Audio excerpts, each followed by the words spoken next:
Perkenalkan, saya Diasa Sabila dengan NIM 23017040 dari Prodi Sastra Indonesia. Kali ini saya akan menganalisis unsur intrinsik dan ekstrinsik novel angkatan 50-an, yaitu novel Kemarau, karya A.A. Nafis. Sedikit analisis tentang novel ini. Novel ini mengisahkan tentang kemarau panjang yang melanda sebuah kampung. Tanah dan sawah mereka menjadi kering dan retak, sehingga warga sekitar dan petani-petani tersebut menjadi gelisah. Namun di dekat kampung tersebut ada sebuah danau untuk mengaliri sawah mereka, tetapi warga kampung tersebut lebih suka bermain dukun, dan dukun tersebut tidak membuahi hasil, sehingga barulah mereka mengingat Tuhan. Namun ada tokoh utama di dalam novel ini, yaitu Sultan Duano. Sultan Duano ini berusaha mengubah pola pikir dan mental masyarakat agar menjadi lebih maju dan lebih baik lagi. Oke, masuk kepada tema. Tema novel Kemarau karya A.A. Nafis ini bertemakan tentang usaha. Usaha yang dimaksud itu yaitu usaha Sultan Duano dalam mencapai sesuatu untuk mengubah pola pikir masyarakat dan bisa meningkatkan taraf hidup masyarakat agar lebih baik lagi. Oke, lanjut tokoh dan penokohan.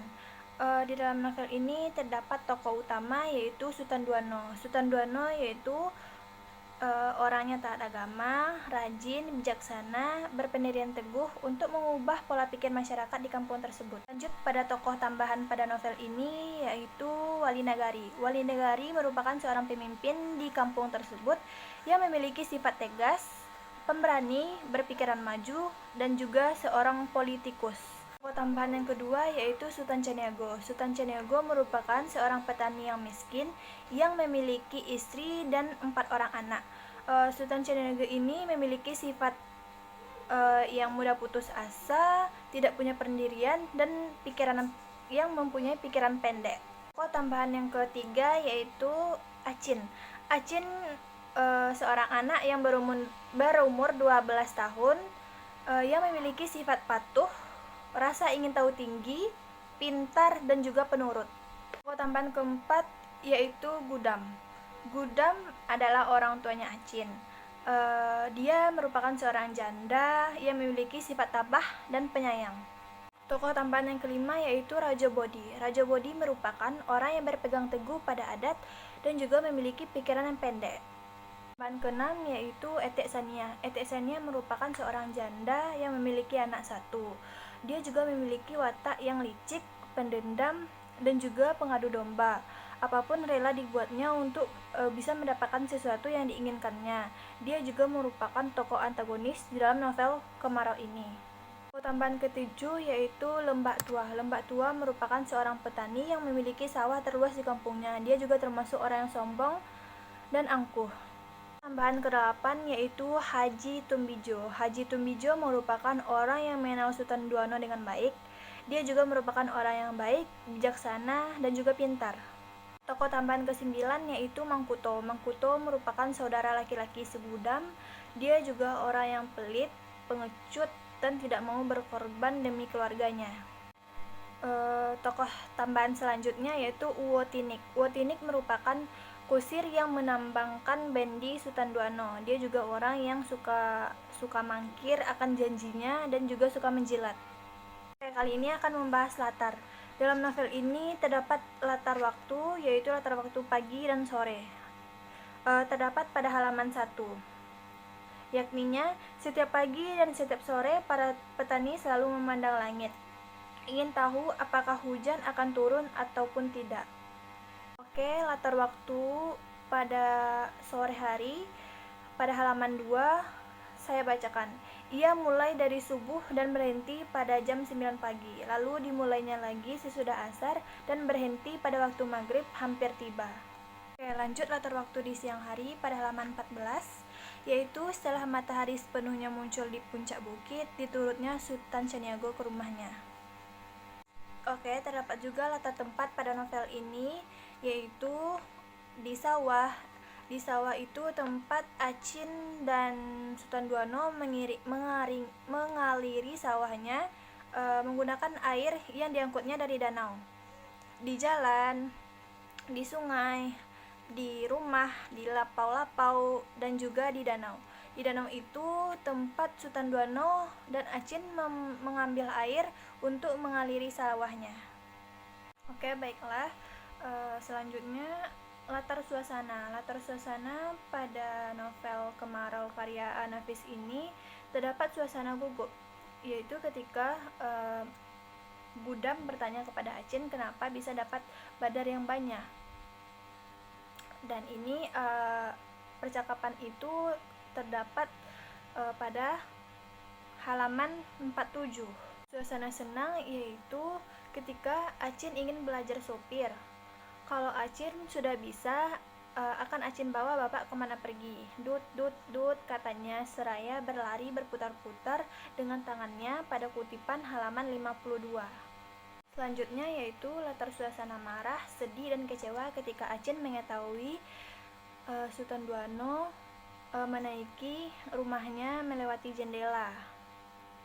Tetapi itu kan tuduhan Etek Saniyah kepada Sultan Duano yang terdapat pada kutipan halaman 54. Selanjutnya yaitu latar suasana tegang ketika Sultan Duano tahu Etek Saniyah mengubur sebuah benda kecil yang dibungkus dengan kain.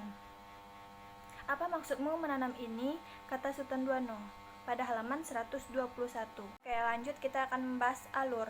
Alur dalam novel Kemarau karya Nafis ini menggunakan alur maju, di mana novel ini menceritakan dari awal Sultan Duano datang ke kampung sampai akhirnya sedikit demi sedikit tujuannya pun tercapai.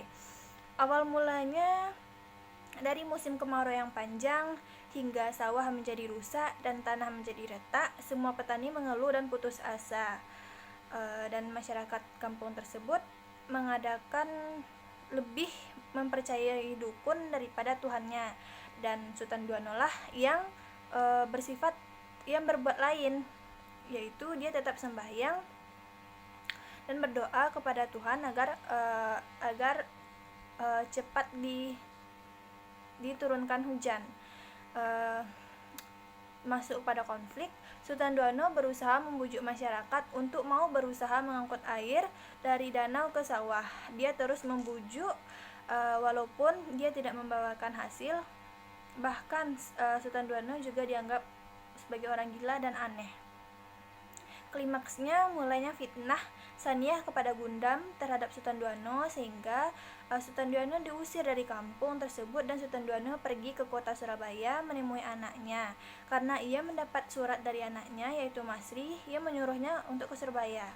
Sesampainya dia di sana, dia mengetahui bahwa mertua anaknya adalah mantan istrinya, dan dia menyembunyikan bahwa Masri dan Arni merupakan menikah bersaudara. Penyelesaiannya bertahun-tahun kemudian diceritakannya bahwa ia menemui ajalnya di rumah sakit tak lama setelah ia membukakan rahasia perkawinan Masri dan Arni.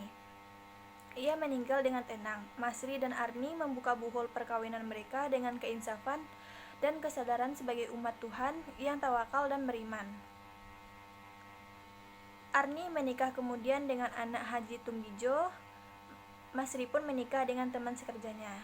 Sedang Sultan Duano kembali ke desa di tepi danau, hidup sekumpul dengan Gudam, di mana Acin dan Amah telah menjadi anaknya yang sah. Namun, kesulitan bagi dirinya bukan telah habis, sebab ia terus berjuang mengubah alam pikirannya yang telah membeku dari orang-orang di desa itu. Hidup berjuang dengan keikhlasan adalah jalan untuk menemui Tuhan Yang Maha Esa. Oke, lanjut. Kali ini akan membahas sudut pandang. Sudut pandang yang digunakan dalam novel Kemarau karya Nafis ini menggunakan sudut pandang orang ketiga, di mana kondisi penulis meletakkan tokoh utama sebagai orang yang menggunakan kata ganti orang ketiga. Dalam sudut pandang orang ketiga ini, penulis seolah-olah berada di luar cerita yang mengisahkan cerita tokoh utama pada pembacanya. Sudut pandang ini memberikan pandangan yang lebih objektif, menyeluruh terhadap seluruh tokoh dan peristiwa pada novel tersebut.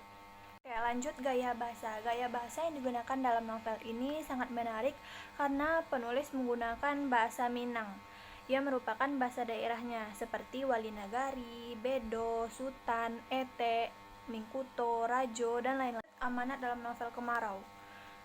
Tinggalkanlah hal-hal yang tidak berguna dalam hidup seperti mempercayai dukun, dan teruslah berusaha serta bekerja keras dan tidak boleh pasrah kepada nasib, apalagi percaya kepada selain Tuhan.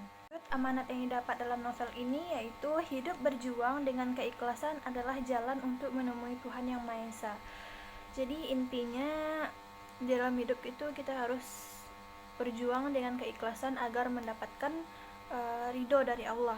Selanjutnya, amanat yang ketiga yaitu kalau kita disakiti oleh orang, jangan ambil tindakan, pikirlah dahulu apakah ada gunanya kita marah ataupun tidak, karena kunci kehidupan yaitu sabar dan juga ikhlas. Oke, selanjutnya unsur ekstrinsik yaitu biografi singkat pengarang. A.A. Nafis dilahirkan di Padang Panjang, Sumatera Barat 17 November 1924. Menamatkan pendidikannya di perguruan INS Kayu Tanam pada tahun 1945. Kemudian sejak tahun 1969 menjadi ketua Yayasan Ruang Pendidik INS Kayu Tanam. Ia pun pernah menjadi kepala bagian kesenian Jawatan Kebudayaan Provinsi Sumatera Barat pada tahun 1955 sampai 1957. Dia juga pernah menjadi pemimpin redaksi harian Semangat di Padang dan juga anggota DPRD Sumatera Barat 1971 sampai 1982. Adapun karyanya yaitu Robohnya Surau Kami, Biang Lala, Hujan Panas, Saraswati, Si Gadis Dalam Sunyi, Di Lintasan Mendung, Alam Terkembang Jadi Guru, dan Pasang Surut Pengusaha Pejuang. Dan pada tahun 1988 Nafis juga menerima hadiah seni dari Departemen Pendidikan dan Kebudayaan Republik Indonesia. Nilai sosial budaya. 1. Nilai hakikat hidup manusia. Nilai hakikat hidup manusia yang terkandung dalam novel Kemarau ini yaitu masyarakat yang menganggap hidup itu buruk, tetapi manusia juga wajib berusaha, yaitu berikhtiar supaya hidupnya menjadi lebih baik. Yang kedua yaitu nilai hakikat karya manusia. Nilai hakikat karya manusia yang terkandung dalam novel Kemarau ini yaitu masyarakat yang menganggap karya manusia untuk memberikan kedudukan yang penuh kehormatan. Yang ketiga yaitu hubungan dengan sesama manusia. Hakikat hubungan dengan sesama manusia yang terlihat pada novel ini adalah masyarakat yang hanya ingin membantu seorang guru. Maksudnya yaitu masyarakat yang sangat mementingkan hubungan vertikal antar sesama manusia agar dapat membantunya dalam mengatasi permasalahan-permasalahan hidup. Selain itu, novel ini juga ditemukan nilai hakikat sesama manusia yang terlihat pada tokoh utama yaitu Sutan Duano yang menganggap bahwa hubungan manusia dengan sesamanya diperlukan dengan cara saling bekerja sama dan saling membantu. Selanjutnya yaitu unsur ekstrinsik, situasi dan kondisi. Dalam novel Kemarau ini menggambarkan tentang kehidupan masyarakat Minangkabau pada saat itu. Ia mempelajari ilmu agama setengah-setengah. Mereka hanya menyerah pada nasib dengan berdoa, padahal kita tahu bahwa berdoa tanpa usaha tersebut sama dengan sia-sia. Kelakuan masyarakat seperti itu dipertentangkan dengan tindakan salah seorang masyarakat yaitu Sutan Duano. Tokoh ini memahami ajaran agama dengan baik.